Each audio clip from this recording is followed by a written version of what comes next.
오늘 말씀에 등장하는 막달라 마리아가 부활하신 예수님을 처음 만나는 장면은 너무나도 극적이고 매우 생생한 현장감으로 오늘 우리에게 전달되고 있습니다. 특별히 고대 이스라엘 사회에서 부활하신 예수님을 최초로 만난 사람이 남성이 아니라 한 여성이었고, 특별히 예수님의 제자가 아니라는 점에서 이 증언의 신빙성을 오늘 우리에게 더해주고 있습니다. 왜냐하면 1세기 당시 고대 사회, 즉 남성 중심의 사회에서 만약 오늘 이 현장이 창작되었다면 분명 그 주인공은 여성이 아니라 남성이었을 것이고 주변 인물이 아니라 예수님 제자들 중에 한 명이었을 것이기 때문입니다. 그런데 제가 오늘 본문을 보면서 특별히 주목하는 점은 이 여인 막달라 마리아가 부활하신 예수님을 대하고 있는 태도입니다. 이 막달라 마리아는 예수님의 어머니 마리아와 함께 십자가 현장에 마지막까지 남아 있었던 여인 중에 한 명이었습니다. 아마도 인간이라면, 특별히 예수님을 존경하고 사랑하는 사람이라면 그 십자가의 현장에 마지막까지 함께 머문다는 것은 그분의 고통과 아픔에 그 사람도 함께 동참하는 것임을 알 수 있습니다. 사실 여인들은 예수님과 함께 그 십자가의 고통을 경험하면서 자신도 모르게 그분과 깊은 영적 일치를 경험했던 것입니다. 특별히 막달라 마리아는 아직도 여전히 십자가에 달리신 예수님이 생생히 자신의 뇌리에 살아있을 그 안식일 다음 날 아침 일찍 무서움도 아랑곳하지 않고 어두운 새벽녘에 예수님의 무덤을 찾아갑니다. 그런데 이상하게도 무덤을 막고 있던 돌문이 열려 있어서 제자들에게 돌아와 예수님의 시신이 없어졌다고 전합니다.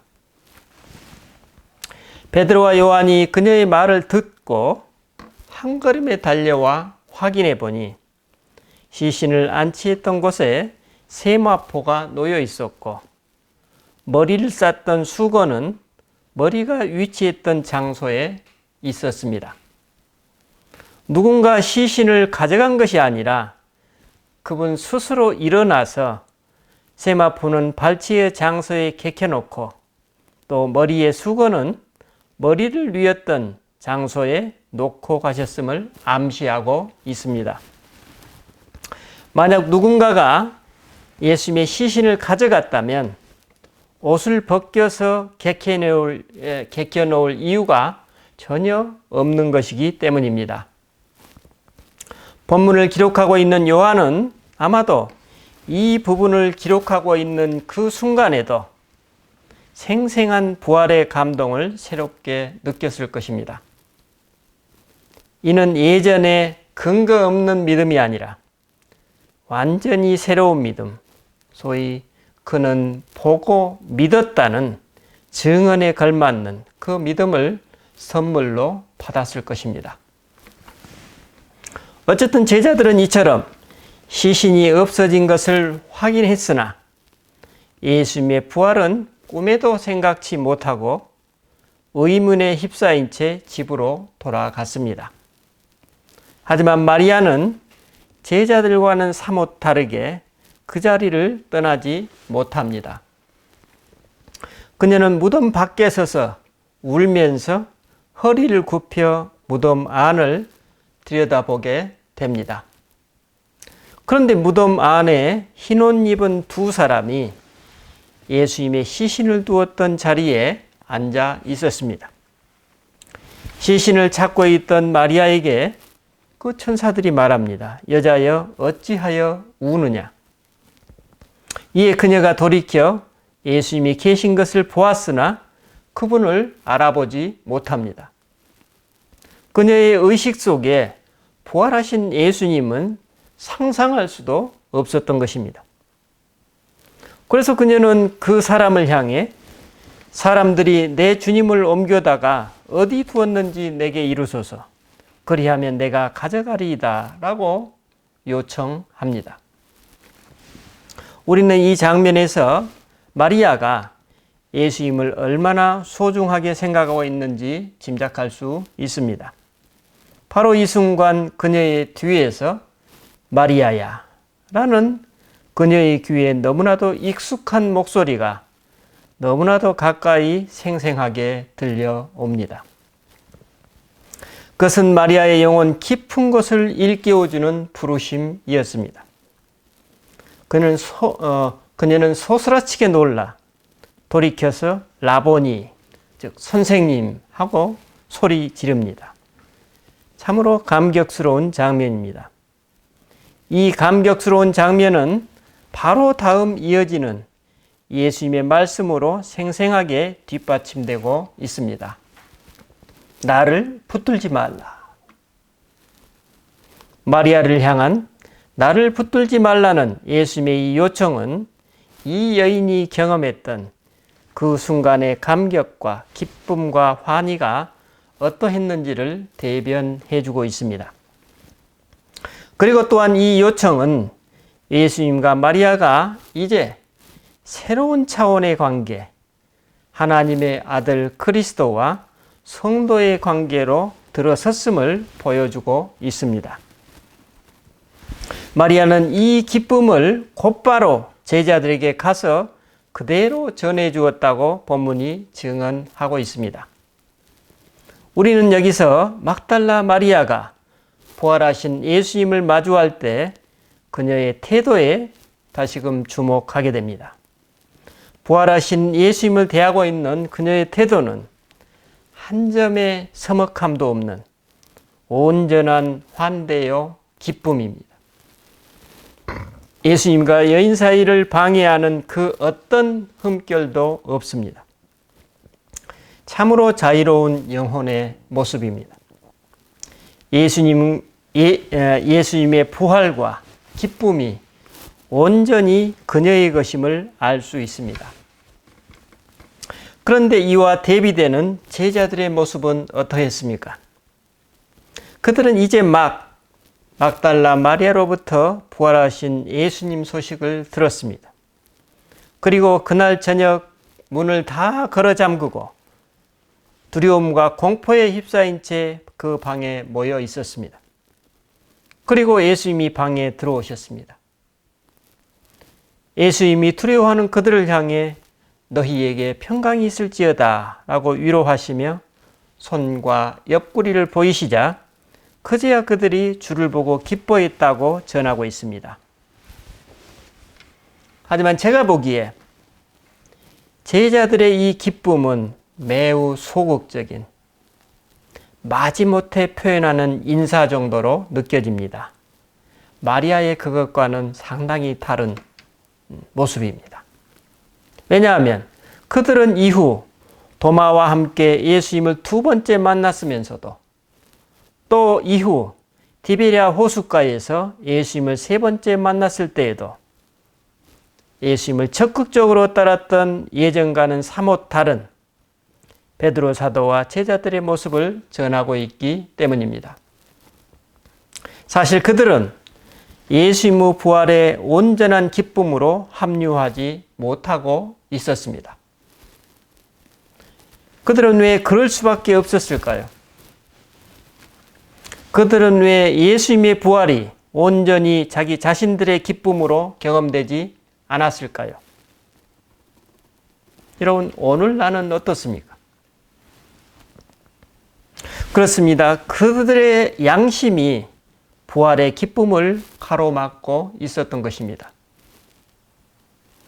마가복음 26장 후반부와 27장 초반부에서 베드로 사도는 예수님이 이스라엘 지도자들의 신문을 받고 계시는 관정의 바깥 뜰에 서 있었습니다. 베드로 사도는 여기서 관정에서 일하는 여종들의 추궁을 받습니다. 첫째 여종이 베드로 사도에게 너도 갈릴리 사람 예수와 함께 있었도다 라고 말하자 그는 안절부절 허둥대면서 대충 얼버무립니다. 나는 네가 무슨 말을 하는지 알지 못하겠다. 그의 이 얼버무림은 긍정도 부정도 아닌 자신의 몸과 마음을 어디에 두어야 할지 몸둘 바를 모르는 어정쩡한 태도입니다. 그의 이 태도는 그가 지금 관정 윗마당에서 신문 받고 계시는 예수님의 뒷모습을 어정쩡하게 바라보는 그의 마음을 있는 그대로 반영하고 있습니다. 그는 지금 그 자리에 있는 다른 사람들의 귀를 의식하면서 동시에 자신의 말소리를 듣고 계시는 예수님도 함께 의식하고 있는 것 같습니다. 그래서 그는 자신도 모르게 그 자리를 살그머니 피하여 앞문 쪽으로 나갑니다. 그런데 이번에는 다른 여종이 베드로 사도를 보고 그 자리에 있는 다른 사람에게 무심하게 말합니다. 이 사람은 나사렛 예수와 함께 있었도다. 베드로 입장에서 참으로 얄미운 사람들입니다. 이제 겨우 위기를 넘기나 했는데 또 다른 여종이 베드로 사도를 공포의 어쩌면 코너로 몰아넣은 것입니다. 첫 번째 추궁에서 위기를 완전히 모면하지 못한 베드로 사도는 이제 작심이라도 하듯이 맹세까지 하면서 좀 더 노골적으로 예수님을 부인합니다. 나는 그 사람을 알지 못하노라. 예수님을 그 사람이라고 지칭하고 있습니다. 그가 지금 직면하고 있는 공포심이 순간 자기도 모르게 자기 앞에서 신문을 당하고 계시는 예수님의 뒷모습, 자신의 목소리에 귀 기울이고 계시는 그분의 마음을 그의 뇌리에서 쓱 지워버린 것입니다. 하지만 여러분, 실제로 자신을 바라보고 계시는 예수님의 마음이 그의 뇌리에서 지워졌을까요? 그건 단지 베드로 사도의 머릿속의 생각일 뿐입니다. 허상이죠. 사실 그의 양심은 자기 입술의 말에 동의하지 못합니다. 지금까지 예수님을 지극히 사랑하고 존경했던 그의 양심은 예수님이 그를 지극히 사랑하고 아꼈던 그만큼이나 이 세상 그 무엇으로도 지워질 수 없는 자기 존재의 심장과도 같았습니다. 그의 양심이 없는 베드로는 있을 수 없고 베드로 없는 그의 양심이란 그 어떤 의미나 가치도 가져다 줄 수 없습니다. 이런 극한의 공포 속에서 혼돈과 어둠의 순간을 지내고 있는 베드로 사도에게 무정하게 들리는 또 다른 목소리가 집요하게 들려옵니다. 사실 그것은 집요하다기보다는 상식적인 차원의 반응이었습니다. 베드로 사도의 구차한 맹세와 거짓 설명 중에 그의 갈릴리 사투리가 적나라히 드러났던 것입니다. 그래서 이를 무심결에 알아차린 어떤 사람이 말합니다. 너도 진실로 그 도당이라. 네 말소리가 너를 표명한다. 뭡니까?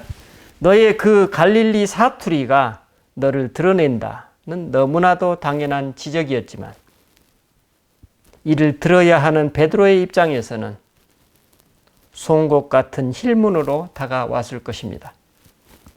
그는 순간 이제 꼼짝달싹 못하는 자신을 발견했을 것입니다. 그는 외통수에 몰려버린 것입니다. 그래서 그는 또 한 번 자신의 양심을 헌신짝처럼 팔아버립니다. 이제는 맹세나 부인의 차원을 넘어서 보니까 저주까지 하면서 나는 그 사람을 알지 못하노라 하며 자신의 양심에 치명적인 상처를 입혀버립니다. 아마도 베드로 사도는 이 여종들의 추궁을 부인하면 할수록 그는 자신이 그만큼 예수님과 자신이 얼마나 깊이 얽혀 있는지 경험할 뿐이었을 것입니다. 신문 중에 그가 힐끗힐끗 바라봤을 예수님의 뒷모습, 그리고 신문 중에 간간히 들려오는 그에게 너무나 익숙한 그분의 말투 하나하나가 그에게는 견디기 힘든 양심의 가책으로 다가왔을 것입니다. 그리고 그 양심의 가책은 그를 향한 예수님의 보이지 않는 메시지로 작용했을 것입니다. 그는 그 메시지가 느껴지면 질수록 그 메시지로부터 벗어나고자 발버둥 쳤던 것입니다.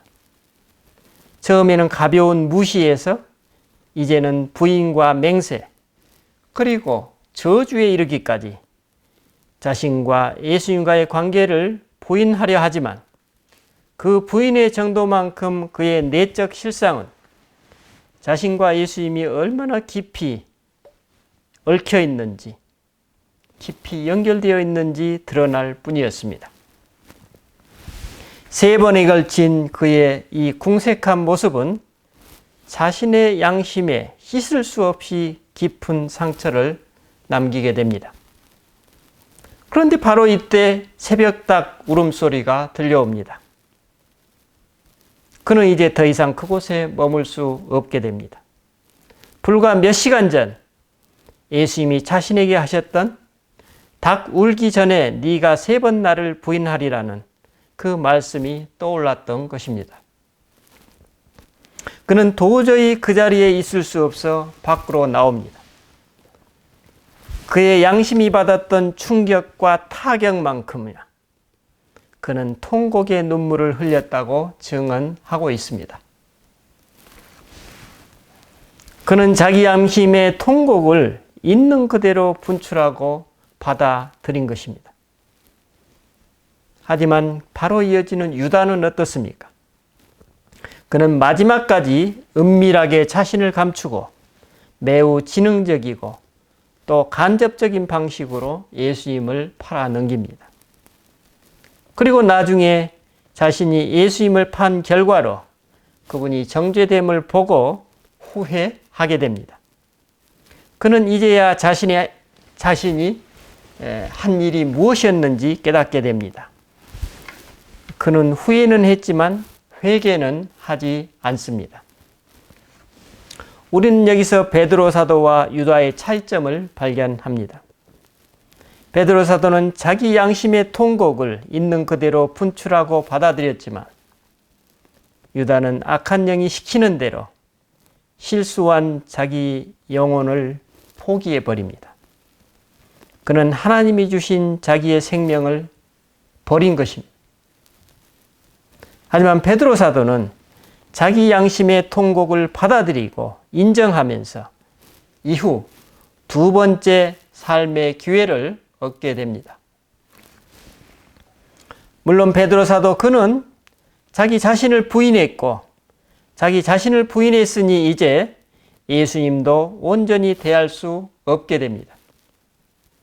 그의 안에 진정한 자기가 없기에 요한복음 20장에서 21장까지 보시는 바와 같이 그는 첫 번째, 두 번째, 세 번째 마주하는 부활하신 예수님을 온전히 대할 수 없게 됩니다. 그는 왜 그럴 수밖에 없었습니까? 그는 자기 양심에 깊은 상처를 입혀버렸던 것입니다. 하지만 오늘 본문의 막달라 마리아는 어떻습니까? 지난주에 말씀드렸다시피 그녀는 신랑을 기다리는 처녀처럼 일상 속에서 순간순간 하나님께 깨어서 살았습니다. 그래서 그녀는 예수님의 장례를 자신도 모르게 준비했고 끝내는 십자가 밑에서 마지막까지 예수님의 곁을 지켰습니다. 그리고 마침내 안식 후 첫날 예수님의 무덤에 찾아갔던 것입니다. 그녀는 자기 몸이 있어야 할 곳에 함께 있었고 그 몸이 있는 곳에 그의 마음도 함께 했던 것입니다. 여러분, 그녀의 삶이 이렇다면 그녀가 부활하신 예수님을 만났을 때 그녀의 마음이 어땠을까요? 그녀의 온 존재는 부활하신 예수님을 기뻐하고 환대했음을 알 수 있습니다. 오늘 본문이 그것을 증언하고 있습니다. 이에 비견되는 베드로 사도, 그는 부활하신 예수님을 또 어떻게 맞아들였을까요?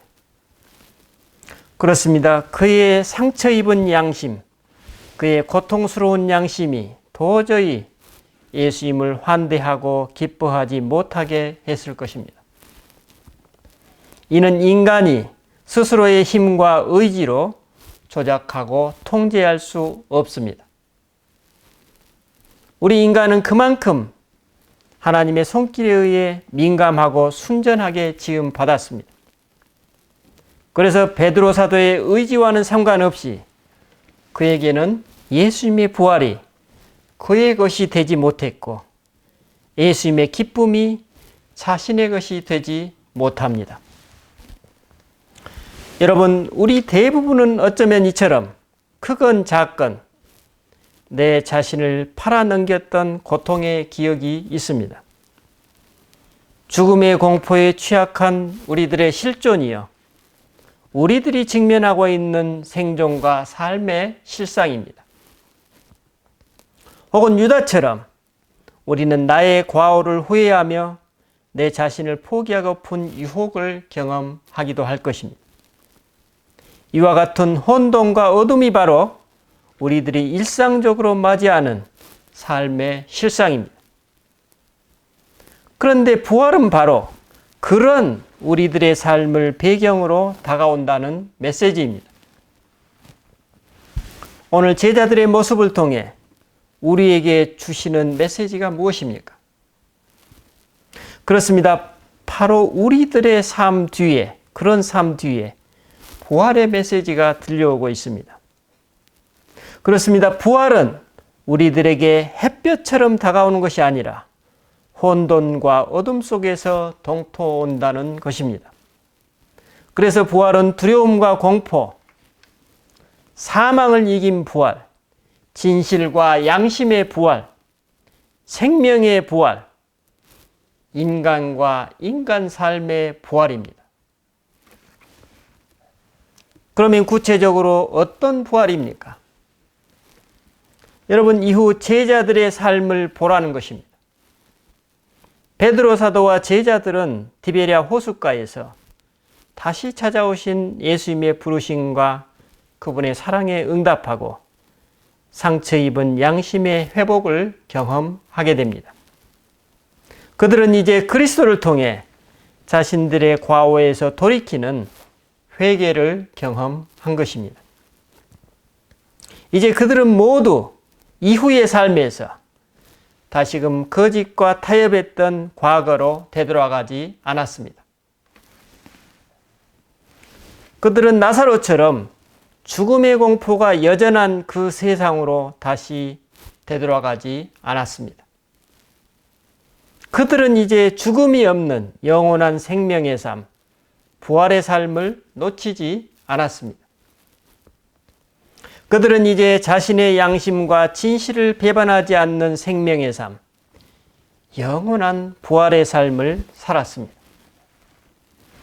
여러분, 오늘 나는 어떻습니까?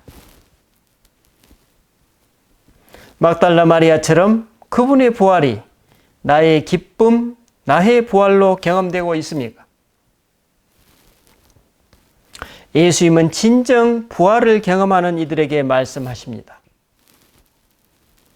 너는 내 형제들에게 가서 이르되 내가 내 아버지 곧 너희 아버지, 내 하나님 곧 너희 하나님께로 올라간다 하라.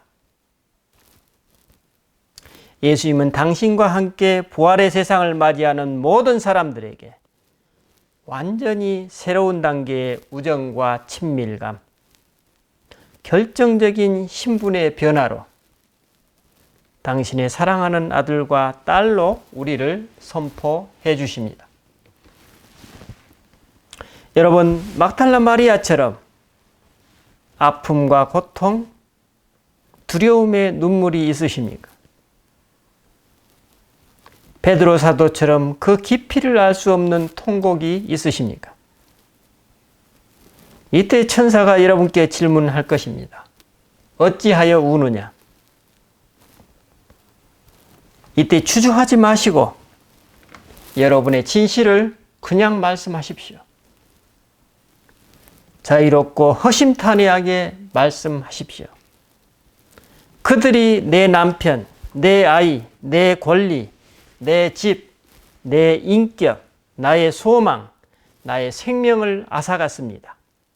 그들이 내 주님을 앗아갔습니다. 라고 말씀하시면 됩니다. 그리고 무엇보다도 주님, 제가 제 자신을 배신했습니다. 라고 고백하시면 됩니다. 바로 그 자리에 우리 자신의 부활이 기다리고 있을 것입니다. 왜냐하면 바로 그 자리에 부활하신 그분이 환한 웃음으로 우리를 격려해 주시고 환대해 주실 것이기 때문입니다. 기도하십시다.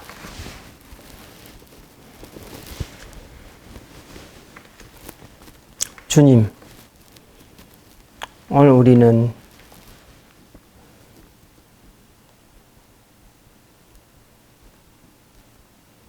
그의 양심과 순전한 사랑으로 하나님과 함께 동행했었던 하나님의 사람을 한 명 발견합니다. 주님, 그 사람의 진실은 주님께서 알고 계셨고 받아주셨고 또 인정하셨습니다. 그래서 그는 이 세상으로부터 자유롭고 온전한 삶으로 나아갈 수 있는 든든한 토대가 주님께서 되어 주셨습니다. 주님, 우리에게 그런 영적 자유와 삶을 당당하고 자신 있게 살아갈 수 있는 그런 용기를 허락하여 주십시오. 내 자신의 진실을 가지고 거짓과 불의에 타협하지 않고 꿋꿋이 당당하게 우리에게 주어진 길을 잘 걸어갈 수 있도록 우리를 격려하시고